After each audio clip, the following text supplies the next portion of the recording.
তো সবাইকে শুভ সন্ধ্যা। কারণ হচ্ছে গা এই দেখো প্রত্যেকদিন সন্ধ্যেবেলার মতন আজকেও কী বানাবো তো ফ্রিজ থেকে এই দেখো চিকেন নিয়ে চলে এলাম।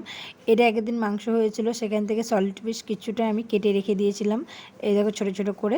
তো সেটাই এখন আমি চিকেন পকোড়া বানাবো, তার জন্য নিয়ে নিয়েছি এই দেখো বেসন, ডিম, রসুন বাটা, একটু কিন্তু হচ্ছে গিয়ে আমি লঙ্কা দিইনি, কারণ হচ্ছে এই দেখো গরম মশলা, কারণ মেয়ে খাবে, মেয়ের জন্যই রেখেছিলাম স্পেশালি। আসলে ও খেতে খুব ভালোবাসে, দেখো যখন থেকে বানানো শুরু করেছি তখন থেকে কিন্তু ও রান্নাঘর থেকে নড়ছে না। তো যাই হোক, চলো তেলটা গরম করে নিয়েছি, এই দেখো একা একা ছেড়ে দিয়েছি, তো ভাজা হতে থাক। তো তোমরাও কে কে এরকম লঙ্কা ছাড়া বানিয়ে বাচ্চাদেরকে খাওয়াবো নিশ্চয়ই কমেন্ট করে বলবে। আর সন্ধেবেলায় বড়দের জন্য কোনো অসুবিধে নেই, বেশ ভালো লাগে, বৃষ্টি বাদলার দিন, তার জন্য খেতে খুব ভালোই লাগে। তার জন্য আমি একটু লঙ্কা বেটে রেখেছি আলাদা করে, আমি অল্প করে একটু আমাদের জন্য করব তাই।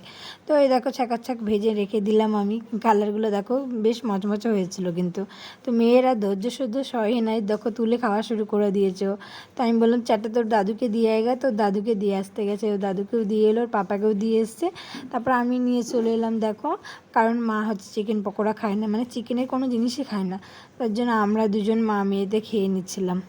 তো তোমরা সন্ধেবেলা কে কী খাচ্ছ নিশ্চয়ই কমেন্ট করবো।